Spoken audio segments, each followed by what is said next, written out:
Score आला, college decide झालं, branch select झाली. आता ॲडमिशनचा टाईम आला. ठीक आहे. आता ॲडमिशनचा टाईम आला म्हणजे fees.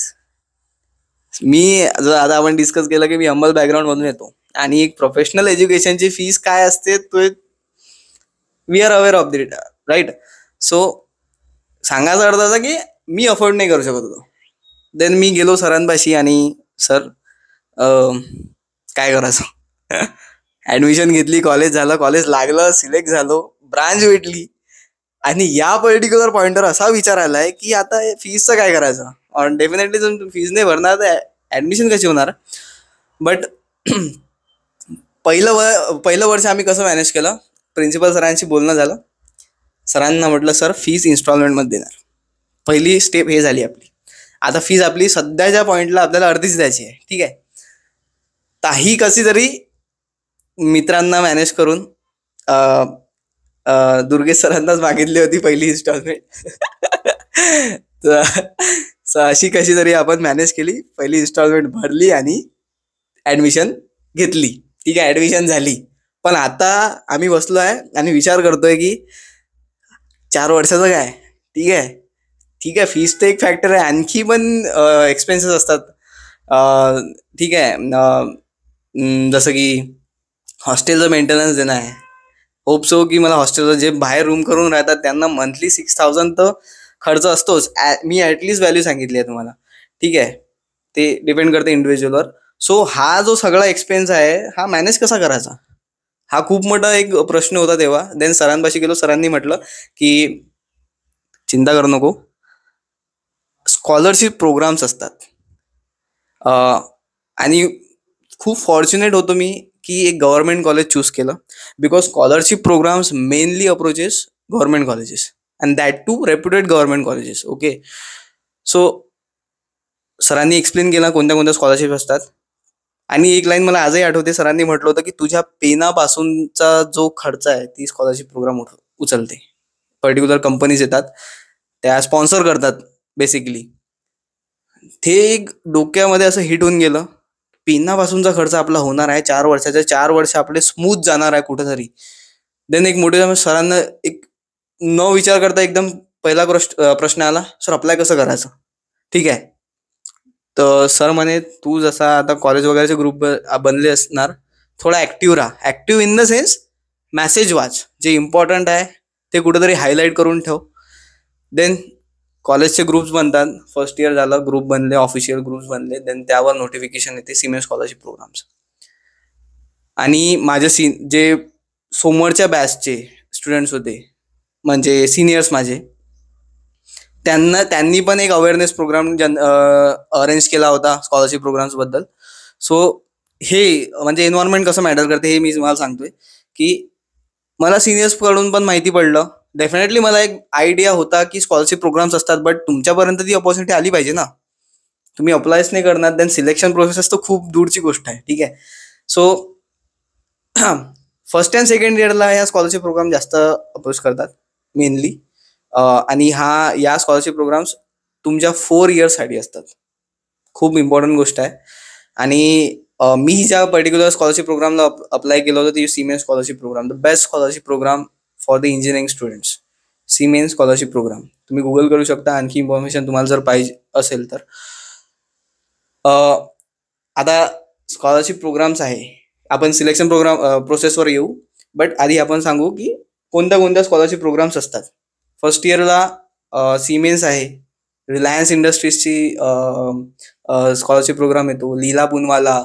Then friend of children's हे सेकंड इयरला येते, friend of FOC, friend of children's. So अशा खूप काही विद्यार्थी विज्ञान समथिंग आहे. आणि अशा एक्सेट्रा. मी आता खूप सारे प्रोग्राम्सचा तुम्हाला इन्फो नाही देऊ शकत आहे, बट असतात, ऑपॉर्च्युनिटीज असतात. आणि एक गोष्ट मी क्लिअर करणार, या फक्त गव्हर्नमेंट कॉलेजेसला अप्रोच करतात. ठीक आहे. सो आता ऑपॉर्च्युनिटी भेटली आहे, आता ऑपॉर्च्युनिटी क्रॅक करायची आहे. सो डेफिनेटली स्कॉलरशिप प्रोग्राम आहे, एक सर्टेन क्रायटेरिया तर ऑब्वियस आहे. सो सिमेन स्कॉलरशिप प्रोग्रामचा क्रायटेरिया आपण डिस्कस करणार. फर्स्ट ऑफ ऑल तुमचे 12th पर्सेंटाईल, NPCM ॲव्हरेज असला पाहिजे, 60 अबोव्ह असला पाहिजे. देन सेकंडली तुमचा 10th मध्ये जो स्कोर आहे डेफिनेटली 85, 87, 90 अबोव्ह असे त्यांचे क्रायटेरिया असतात, चेंज होत राहतात. बट माझ्या वेळेस जो होता 85च्या अबोव्ह होता, above 85 in 10th, in 12th, in PCM above 70, then in CET score, in P, C and M तिन्ही पण 60च्या अबोव्ह असले पाहिजे. सो हा माझा बेसिक क्रायटेरिया होता. Along with that some documentation मला सबमिट करायचं होतं. पहिली स्टेप मला अप्लाय करायच्या वेळेस सर्टेन डॉक्युमेंट्स मला अपलोड करायचे होते. झाला. देन सेकंड स्टेप येते, जर तुमचा फॉर्म शॉर्टलिस्ट झाला, सेकंड स्टेप आली. देन फॉर्म शॉर्टलिस्ट झाल्यानंतर तुम्हाला एक एक्झामची नोटिफिकेशन येते, मेल येतो. तर मेलवर तुम्हाला एक सर्टेन डेट असते, त्यामध्ये एक प्रॉक्टर्ड टेस्ट तुम्हाला द्यायची असते. ऑब्व्हियसली मोबाईलवर असते. प्रॉक्टर टेस्ट म्हणजे आता ही जी मी प्रोसेस तुम्हाला सांगताय हे कुठेतरी 4th इयरमध्ये पण अप्लाय होते. कंपनीजला जे जाताना सेम प्रोसेस अप्लाय होते, बट एक मोठ्या लेवलवर होते. थोडा लेवल एक्झामचा प्रोसेसचा थोडा मोठा असतो, बट सेम क्रायटेरिया फॉलो होतो. ठीक आहे. सो स्कोर झाला डिफाईन. देन आता टेस्टमध्ये इव्हॅल्युएशन काय होते? सिम्पली क्वेश्चन सांगितल्यापेक्षा तुम्हाला मी सांगणार की स्टुडंट इव्हॅल्युएशन काय असते. Cognitive skills, critical thinking skills, problem solving skills, या ज्या आपण स्किल्स म्हणतो, सिम्पली शॉर्ट टाइम पिरियडमध्ये तुम्ही किती क्वेश्चन्स अटेम्प्ट करू शकता आणि किती वाईजली अटेम्प्ट करू शकता, आणि तुमच्या चुकते किती आणि करेक्ट किती येतात. नंबर ऑफ अटेम्प्ट म्हणजे सिम्पली इफिशियन्सी. सो इफिशियन्सी तुमची कशी आहे? तुम्ही ठीक आहे, तुम्ही कॉलेजपर्यंत आले आहे, बट तुम्ही खरंच एक चांगले स्टुडंट आहे की ना, ते इव्हॅल्युएशन होते सिम्पल लँग्वेजमध्ये. आणि यामध्ये डिफरंट पार्ट्स असतात एक्झामच्या. त्यात ॲप्टिट्यूड पण येतो.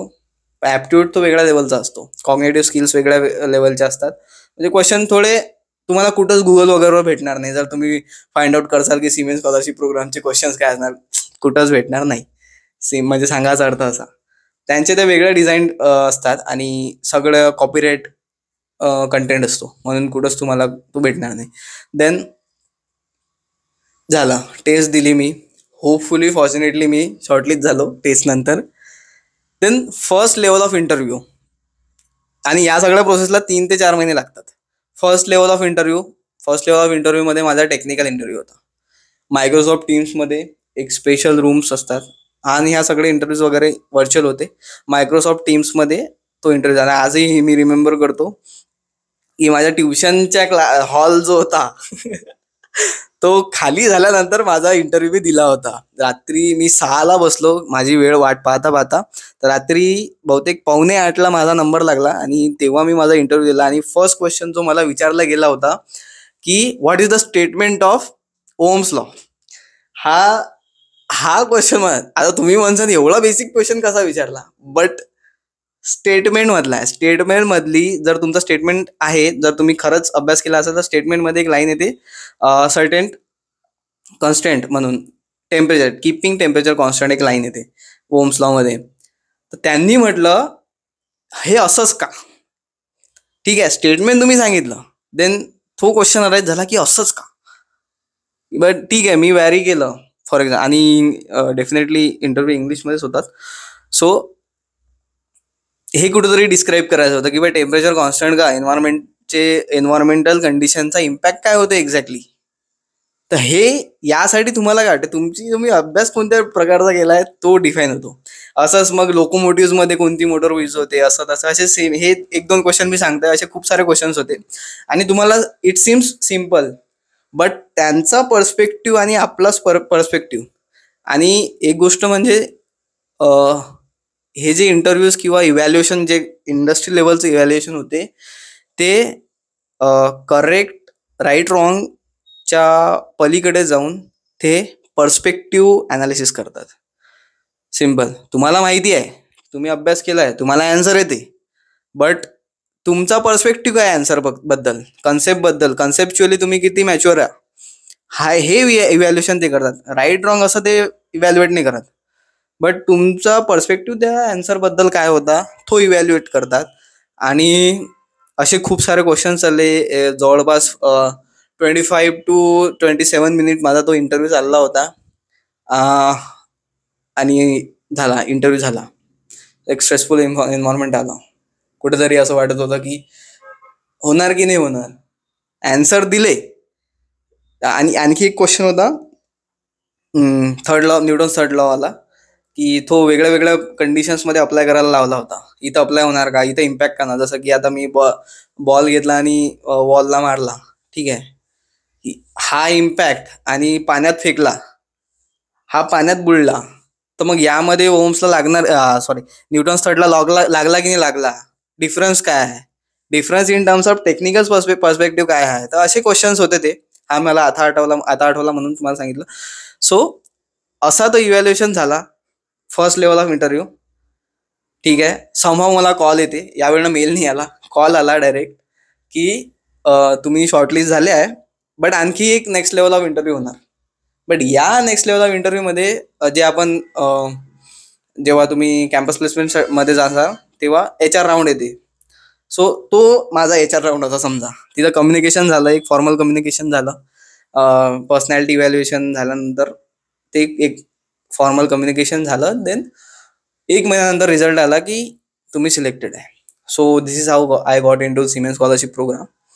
आम्ही may be something miss out केलं असेल, कारण 4 वर्ष झाले, बट मोर ऑर लेस हीच प्रोसेस आहे. सो सिमेन्स स्कॉलरशिप प्रोग्राम झाला आणि 4 वर्ष माझे सुरळीत झाले. आणि most important constant of Siemens scholarship program is, कोणत्याही स्कॉलरशिप प्रोग्रामचा एकदा तुम्हाला परफॉर्म करावं लागते.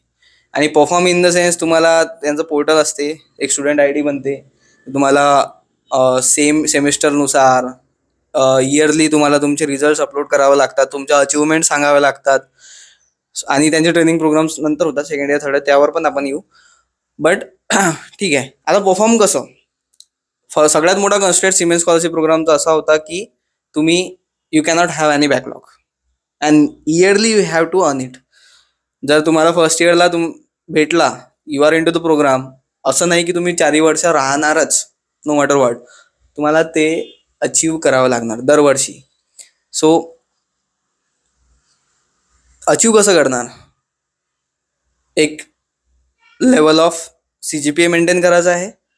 देन बॅकलॉग आपण ठेवूच नाही शकत, नो ऑप्शन, बिकॉज स्कॉलरशिप जाणार आहे. आणि स्कॉलरशिप म्हणजे माझं जे आतापर्यंतची मेहनत होती, जी या कॉलेजमध्ये या पर्टिक्युलर पॉईंटपर्यंत मी यायला मेहनत केली, ती पाण्यात जाणं, सिम्पल लँग्वेजमध्ये. So there was no option to have any backlog.